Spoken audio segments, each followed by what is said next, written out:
जब से हरियाणा के नतीजे आए तब से कांग्रेस यही कोशिश कर रही है कि कैसे इस हार का ठीकरा किसी और पर फोड़े, ताकि राहुल गांधी पे कोई आंच ना आए कि राहुल गांधी को कोई कुछ नहीं बोलेगा।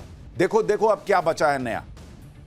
इसलिए देखिए कि कल से कभी ये कह रहे हैं कि ईवीएम में गड़बड़ है, कभी ईवीएम की बैटरी की बात कर रहे हैं। आज तो शिकायत लेकर कांग्रेस के नेता चुनाव आयोग पहुंच गए। वहां पर हरियाणा चुनाव की काउंटिंग को लेकर कई तरह की शिकायतें की। सुनिए एक बार कांग्रेस के नेताओं ने क्या कहा।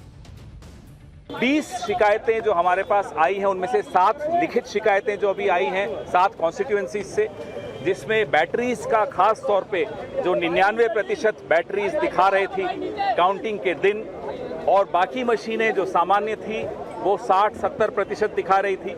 उससे हमने चुनाव आयोग को अवगत कराया कि वो तमाम मशीनें जिनके बारे में आज जिक्र किया है, शिकायत की है, उन मशीनों को सील कर दिया जाए, सिक्योर कर दिया जाए जब तक इसकी जांच पूरी नहीं हो जाती। चुनाव आयोग ने हमें आश्वासन दिया है कि वो इस पूरे मामले को देखेंगे और उसका जवाब हमें लिखित में हर बिंदु का, हर कॉन्स्टिट्यूएंसी का अपने रिटर्निंग ऑफिसर से सलाह करके हमें वो जवाब देंगे। अच्छा, ईवीएम की बैटरी ऊपर नीचे कश्मीर में नहीं हुई, यहां हरियाणा में हो गई। दूसरी बात, ये वही कांग्रेस है जो आपको याद होगा जयराम रमेश ने दावा ठोक दिया था कि अमित शाह ने कई बड़े अधिकारियों को, डीएम वगैरह को फोन करके जो है हड़काया है। इलेक्शन कमीशन ने कहा था कि जरा नाम बताओ किसको किसको हड़काया है। आज तक हुआ कुछ उस मामले में?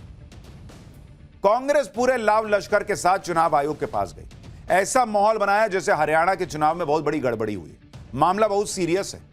लेकिन जब कांग्रेस के नेताओं से पूछा गया कि क्यों उन्हें गड़बड़ी दिख रही है, तो हरियाणा के पूर्व सीएम भूपेंद्र सिंह हुड्डा ये तर्क देने लगे कि जब सारे लोग कांग्रेस की जीत का दावा कर रहे थे तो कांग्रेस को ही जीतना चाहिए था, इसलिए बीजेपी की जीत डाउटफुल है। अरे बॉस, तो ऐसे तो सारे लोग कह रहे थे कि नरेंद्र मोदी को 400 आना चाहिए, 350 पार आना चाहिए। सारे एग्जिट पोल में दिखा था कि 300 प्लस आएगा, 240 आया। तो नरेंद्र मोदी ने तो नहीं कहा कि कांग्रेस ने गड़बड़ी कर दी। भाई, पत्रकार जमीन पे जाते हैं, बात करते हैं, अनुमान लगाते हैं। पत्रकार तो दावा नहीं ठोक रहे कि हमारा एग्जिट पोल कैसे गलत हो गया। उधर हरियाणा कांग्रेस के अध्यक्ष उदय भान जो चुनाव हार गए हैं, वो अलग लेवल पे आरोप लगा रहे हैं। कल तक ईवीएम की बैटरी में गड़बड़ी की बात थी, आज वो ईवीएम हैक होने के आरोप लगाने लगे। सुनिए कांग्रेस नेता क्या कह रहे हैं, फिर आपको बताऊंगा कि कैसे कांग्रेस नेताओं ने ही कांग्रेस की पोल खोली। देखिए, आप भी थे, पूरा देश इस बात में आज संदेह है, और ये जो नतीजा है हरियाणा का आश्चर्यचकित करने वाला है, क्योंकि हर आदमी समझता था कि हरियाणा में कांग्रेस सरकार बनाने जा रही है। चाहे आप मीडिया के आदमी हो, चाहे आपके एक्सपर्ट हो, चाहे आईबी हो, चाहे कोई भी एजेंसी हो, सबकी ये रिपोर्ट, सारे सर्वे ये आए थे। लेकिन ये हुआ, पोस्टल बैलेट की गिनती शुरू होती है तो हर जगह कांग्रेस लीड करती है, ईवीएम की शुरू होती है तो कांग्रेस साइड करने जाती है। सारे हमने मुद्दे रखे हैं कि किस तरह से ईवीएम हैक की गई है, और जिस तरह से 99% बैटरी हो नहीं सकती जो उसमें हुई है, वो एक बहुत बड़ा संदेह का कारण बना हुआ है कि ये ईवीएम इसमें हैक हुई है। कांग्रेस पार्टी ईवीएम के हैक तक चली गई, लेकिन बेसिक से सवालों के जवाब नहीं देगी कि अगर ईवीएम हैक हो रहा था तो नरेंद्र मोदी और बीजेपी को 240 सीटें लोकसभा में क्यों आई? विनेश फोगाट कैसे जीत गई, जिसके लिए इतना माहौल बनाया कि मोदी जी ने मेडल नहीं लेने दिया? विनेश फोगाट कैसे जीत गई? अरे वो छोड़िए, कांग्रेस जो है नेशनल कॉन्फ्रेंस के गठबंधन के साथ जम्मू कश्मीर में सरकार कैसे बना रही है अगर ईवीएम हैक हो सकता है? लेकिन कांग्रेस, उसके आरोप और लॉजिक, इनका मुंह दो तरफ होता है, ये आपस में मिलते ही नहीं। कांग्रेस के नेता एक तरफ तो सारा दोष ईवीएम पर डालने में जुटे हैं, लेकिन हरियाणा में उन्हीं के नेता मान रहे हैं कि कांग्रेस की हार की वजह गुटबाजी है। हरियाणा में हार के मंथन के लिए कुमारी शैलजा के घर पर कांग्रेस नेताओं का जमावड़ा लगा, तो इन नेताओं ने हार का ठीकरा हुड्डा परिवार पर फोड़ दिया। सभी ने एक सुर में कहा कि भूपेंद्र हुड्डा और दीपेंद्र हुड्डा ने पार्टी को खत्म किया। कांग्रेस नेताओं के मुताबिक भूपेंद्र हुड्डा को सीएम बनने के लिए सिर्फ 45 से 50 सीट चाहिए थी, इससे ज्यादा आ जाती तो हुड्डा को अपना पत्ता कटने का डर था, इसलिए हुड्डा ने निर्दलीय उम्मीदवार कई जगह उतार दिए। लेकिन यह दांव ऐसा उल्टा पड़ा कि हुड्डा भी देखते रह गए और बीजेपी ने बाजी पलट दी। कांग्रेस के दूसरे धड़े को सुनिए, वो क्या बता रहा रिजल्ट की वजह। हुड्डा साहब का यहाँ पे लीडरशिप के अंदर आपस में सामंजस्य नहीं था और कोई ऐसी डिस्कस ही नहीं होता था, वन वे ट्रैफिक थी और उसमें जो सही बात है वो सामने आ नहीं पाई। भूपिंदर जी और दीपेंद्र जी ने अपनी मनमानी करी, अपने प्रत्याशी को जिताने के लिए आजाद दूसरों को खड़ा किया उन्होंने। आज जिसके लिए खड्डा खोदा, आज उसी खड्डे में आज खुद गिर गए वो। हुड्डा साहब बिल्कुल गलत थे। अम्बाला सिटी में तो मनाने आ रहे हैं, बैठाने आ रहे हैं, और अम्बाला कैंट में जगाने आ रहे हैं। इस बहुत गलत किया है हुड्डा साहब ने। भाई कांग्रेस के जितने नेता हैं, मैंने तो आपको पहले भी बताया, हिसाब क्लियर है। वो ईवीएम इसलिए करते हैं भाई, एक तो राहुल गांधी को सेव कर लो, सब ईवीएम पे डाल दो। दूसरा, राहुल गांधी उनसे नहीं पूछे कि पवन खेड़ा तुमने क्या किया, हुड्डा जी ये क्या हुआ, तो उनको बता दो कि सर आप तो गजब थे, ये ईवीएम में गड़बड़ हुई। तो जब ईवीएम पे हुई तो वो भी बच गए। और नीचे का कार्यकर्ता ऊपर पलटने के लिए नहीं बोलेगा कि भाई नेतृत्व को बदलो। सबके दिमाग में ईवीएम भर दो, अपने आप को सवालों से बचा लो। सिंपल हिसाब है। शैलजा गुट के नेता कह रहे हैं कि हुड्डा गुट ने दूसरों को के लिए गड्ढा खोदा था, लेकिन अब खुद उसी गड्ढे में गिर गए और आरोप चुनाव आयोग पर लगा रहे हैं। नतीजों से बौखलाए कांग्रेस नेताओं ने कल चुनाव आयोग और ईवीएम को दोष देना शुरू कर दिया था। कांग्रेस नेता जयराम रमेश और पवन खेड़ा ने कह दिया था कि इन नतीजों को स्वीकार नहीं करते। इस तरह की भाषा पर चुनाव आयोग ने कांग्रेस की आज क्लास लगा दी। चुनाव आयोग ने कांग्रेस अध्यक्ष को चिट्ठी लिखा, मल्लिकार्जुन खड़गे को, और कहा कि यह किस तरह की भाषा है बॉस। चुनाव आयोग ने कहा कि इस तरह के बयान लोकतंत्र और जनादेश का अपमान है, अभिव्यक्ति की स्वतंत्रता का दुरुपयोग है।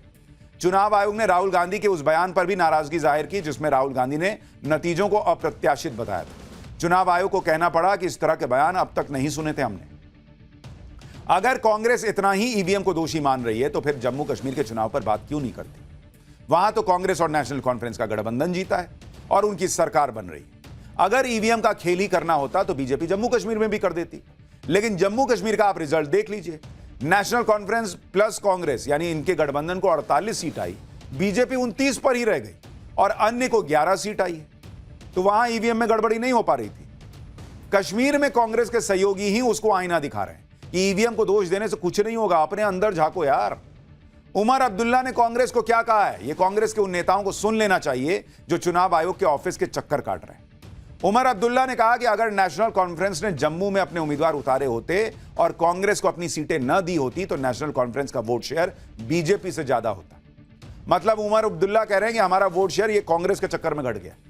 उमर अब्दुल्ला ने कहा कि कांग्रेस खुद ये समझने की कोशिश करे कि इस चुनाव से क्या सबक सीखे जा सकते हैं। कांग्रेस बैठकर इन नतीजों का हिसाब किताब करे। कांग्रेस को गहराई से इस बात पर आत्ममंथन करना चाहिए कि हरियाणा में कभी कांग्रेस 60 सीटों पर थी, वो 30 सीटों पर आ कैसे गई। आगे महाराष्ट्र और झारखंड का भी चुनाव है। यानी उमर अब्दुल्ला ईवीएम को गाली नहीं दे रहे, वो कह रहे कांग्रेस यार तुम खुद में तो देखो तुम क्या कर रहे हो। उमर अब्दुल्ला ने यह बात इसलिए भी कही क्योंकि उन्होंने कांग्रेस से यह सोचकर गठबंधन किया था कि कम से कम जम्मू में कांग्रेस बीजेपी को टक्कर देगी। इसलिए कांग्रेस को ठीक ठाक सीटें भी चुनाव लड़ने के लिए थी, लेकिन कांग्रेस का प्रदर्शन बड़ा ही खराब रहा। जम्मू कश्मीर में अगर आप देखेंगे कांग्रेस का प्रदर्शन कैसा रहा है तो आपको समझ में आ जाएगा कि ये सिर्फ ईवीएम रोज सकते हैं, अपने आप को सुधार नहीं सकते। अगर आप J&K का प्रदर्शन देखें, कांग्रेस जो है वो चुनाव लड़ी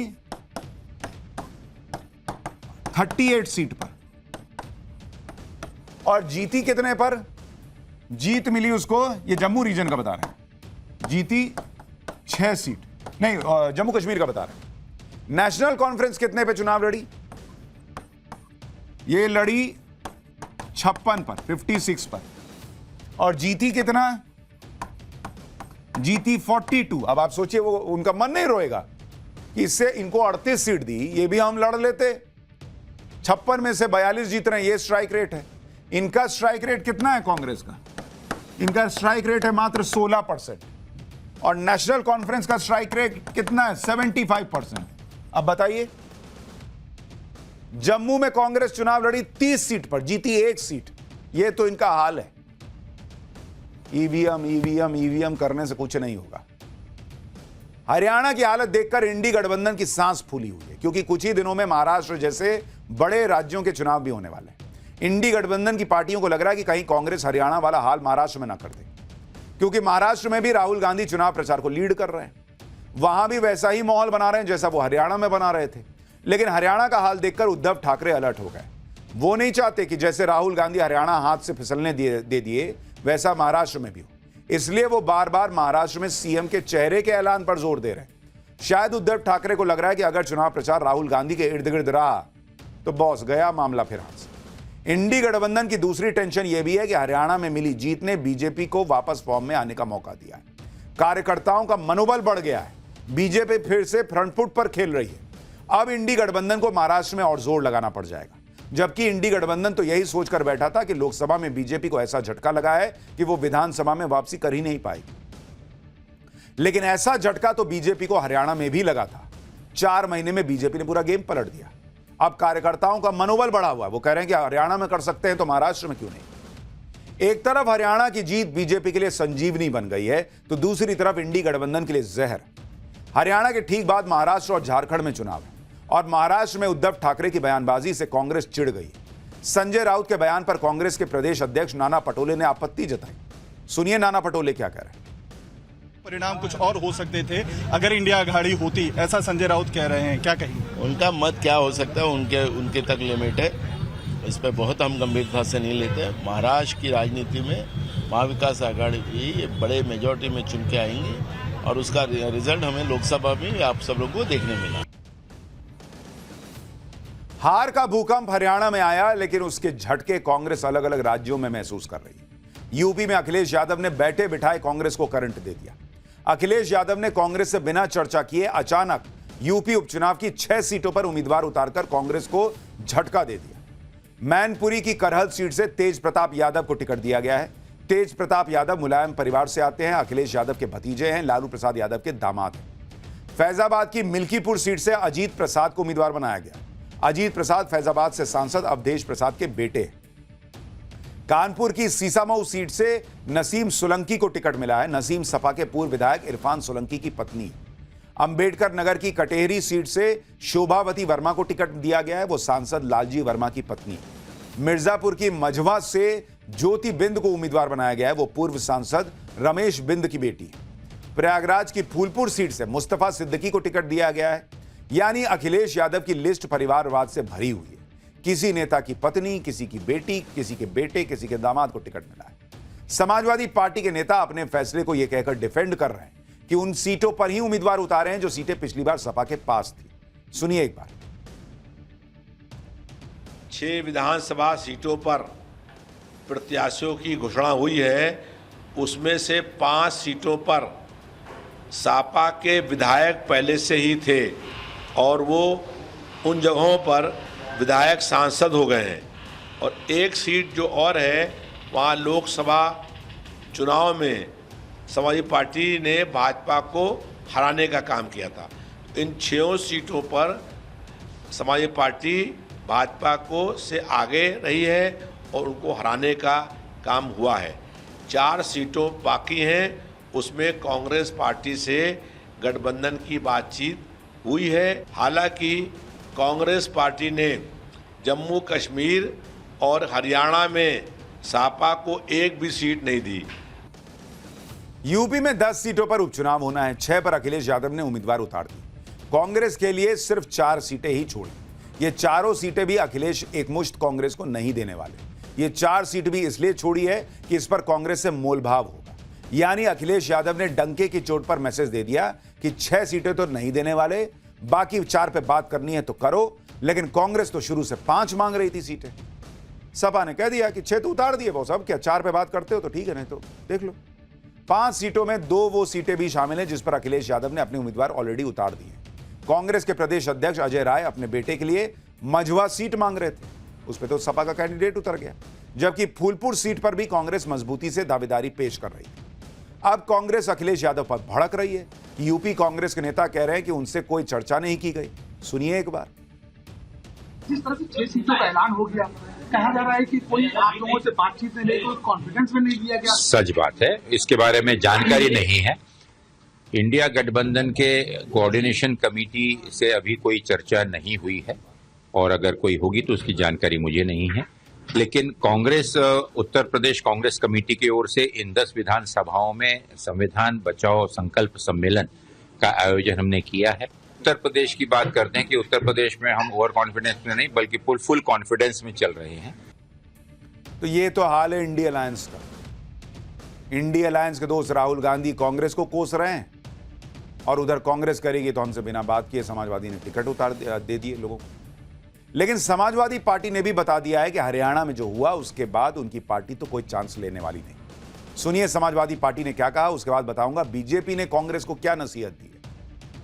हरियाणा में क्या हुआ इसमें कोई जानकारी विशेष नहीं है। कहीं ना कहीं उनकी रणनीति में चूक रही होगी, कोई बात ऐसी रही होगी जिसकी वजह से हार का सामना करना पड़ा। गठबंधन के साथ लड़ा जाएगा, पीडीए के साथ लड़ा जाएगा और समाजवादी पार्टी भरपूर बहुमत के साथ। यह हरियाणा में हुई हार का साइड इफेक्ट ही है कि कांग्रेस को यूपी में समाजवादी पार्टी सीट नहीं देना चाहती। इंडी गठबंधन के दूसरे साथी साथ नहीं दे रहे, तो अब बीजेपी भी राहुल गांधी को नेता विपक्ष की कुर्सी छोड़ने की सलाह दे रही है।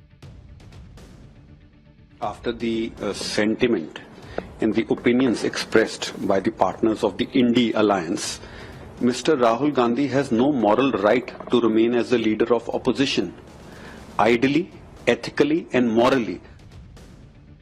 इंडी गठबंधन की एकता का हाल देखिए कि इसमें शामिल पार्टियां एक दूसरे की दुश्मन बनी हुई। जम्मू कश्मीर में पीडीपी ने नेशनल कॉन्फ्रेंस पर बड़ा आरोप लगा दिया। महबूबा मुफ्ती की बेटी इल्तिजा मुफ्ती ने एक वीडियो शेयर किया और आरोप लगाया कि नेशनल कॉन्फ्रेंस के कार्यकर्ता पीडीपी कार्यकर्ताओं पर हमले कर रहे हैं। इल्तिजा मुफ्ती ने दावा किया कि नेशनल कॉन्फ्रेंस के गुंडों ने वाघामा में पीडीपी कार्यकर्ता की गौशाला में आग लगा दी। कल से ही वो पत्थर फेंककर खिड़कियों को तोड़ रहे हैं और पीडीपी कार्यकर्ताओं की पिटाई कर रहे हैं। जीत में अपमान और अहंकार ही एनसी की पहचान है। मैं आपको हमारे कार्यकर्ताओं पर उंगली भी नहीं उठाने दूंगा। यानी एक हार ने कांग्रेस के साथ पूरे इंडी गठबंधन को एक्सपोज कर दिया।